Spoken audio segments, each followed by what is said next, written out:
Okay, here we are at Wells Fargo headquarters on California Street. We are unstoppable. And we can see three ladies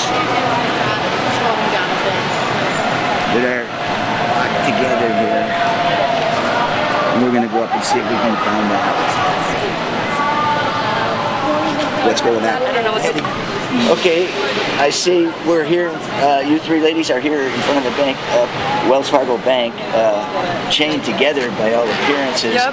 And you're planning to do what? Sit in here until you get some results? We were attempting to shut down the bank because we don't want them to go on business as usual. It's exploitive.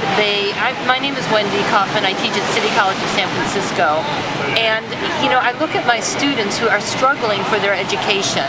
These banks are giving them predatory loans where they're underwater by the time they graduate. They have, you know, very little hope of paying these loans back in any reasonable time frame. And it stymies their future. And I just wonder, what are we doing to the future of our country? I understand completely. That we let this banking system do these types take of over the future of the youth and make them indebted slaves for the next 20 years if they're lucky enough to get a job. Right. Other than that, they become criminals. And you know, it's heartbreaking to watch these students. They're working full time, they're studying full time. You know, they're not making enough money, and so they take out these loans, and you know, it's just ridiculous. Yeah, and then if they miss one payment, it goes into free fall, and they have all these penalties, and all of a sudden the principal goes from $19,000 to $38,000, is what I've been hearing. Yeah. Can you speak on your attitude toward what the 1% in their pattern of greed has done in terms of privatizing and monetizing everything, including the students' futures? Education is under attack right now. There's some private organizations, the Lumina Foundation, the Hewitt-Packard Foundation, even the Bill and Melinda Gates Foundation, that are behind these recommendations that are called the Student Success Task Force. Yes. And the recommendations are just draconian. I mean, they don't take into account, I mean, they just look at a very narrowly focused Right, they don't even take into account that English isn't the first language. Yeah, they don't account for that. I mean? And they're really targeting the 18 to 24-year-old student. Right. And they're really targeting people that are going for degrees. Well, that's not... They're barely able to make a legal agreement except for a student loan, exactly. and here they are signing their future away. It doesn't account for them to change their major. It doesn't account for them to kind of, you know, or for the returning student. It doesn't account for people that are going part-time that have families to care for. And, you know, it doesn't take into account so many things that our students are. I agree. Can I ask you one question? Yeah. This movement of the 99 that just cropped up less than 6 months ago, you know, identifying the 1% as the cause of the shortfall of money across the board, does this give you any kind of hope? I know personally I got more hope than anything that's happened in my life that people might be able to move for true democracy. How do you feel about the 1% versus the 99 development? You think it's positive? Well, yeah, I think it's overall positive. I think that there's a little bit of a danger of us versus them, which is like this divide and conquer. I mean, you know, most of us are in a situation where we're not making ends meet.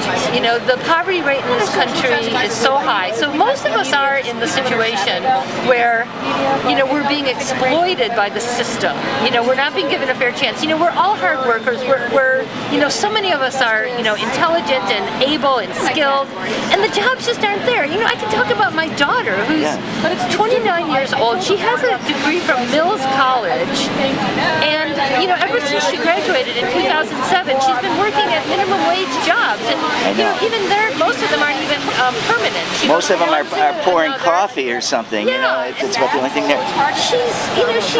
She has an amazing, you know, she actually wants to be a farmer, and she knows a lot about sustainable agriculture, organic growing, and the food systems.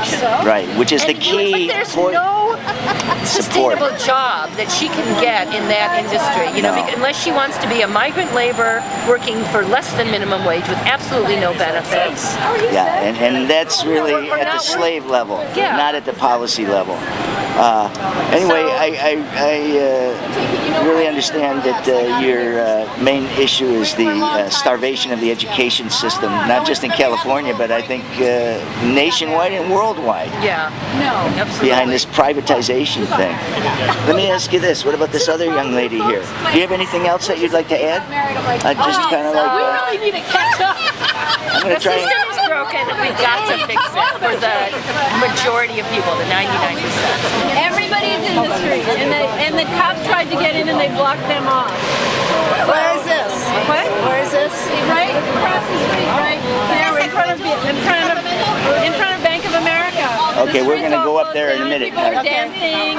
Can you tell us what your story is, young lady? Yeah, well, just that I've lived in Oakland for 30 years, and I'm furious and heartbroken that Oakland has one of the highest foreclosure rates in the country, one of the highest jobless rates in the country. I mean, I know this is disproportionately Wonderful affecting city, too. the people of color and young people and women, because women are always the ones that are worst hit around poverty issues. Right. And that's not the world I was brought up to be in, and that's not I've been a social justice activist since I was 20, and I just turned 63. I understand. And I'm furious that that's the way things are, and I really believe that we can change it, and that's why I'm here today. And I'm a teacher too. I teach at City College and see the students there struggling the way Wendy was talking Yes, about, exactly. trying to get a decent education so they can have a life. And the students I teach are in the social justice area, so they're people that really want to change the world in a very clear and concrete way. And it's heartbreaking. I mean, when I came out of college, you could work part-time and do movement work and live very simply. And Right. young people don't have that option today. They In don't have to Frisco, just they're paying $800-900 a month rent for a little room. well, and the then loans plus their and student stuff, they're loans. held hostage, and it's just, it's wrong. This is the richest country in the world. There's no excuse for it.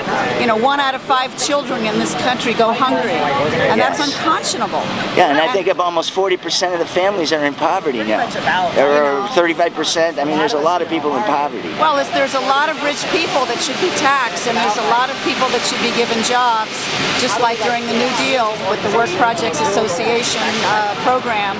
There's a lot of, if people could be put to work doing jobs to make this country more environmentally sound.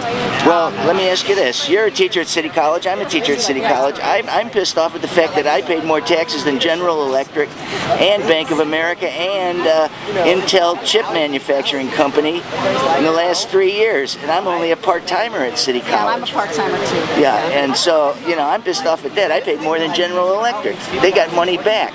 I mean, there's something wrong with that picture. Well, it's totally unfair. You know, Yeah. it doesn't have to be that way. We can change it. Well, I agree with you. I love our slogan, "We are unstoppable, another world is possible." I think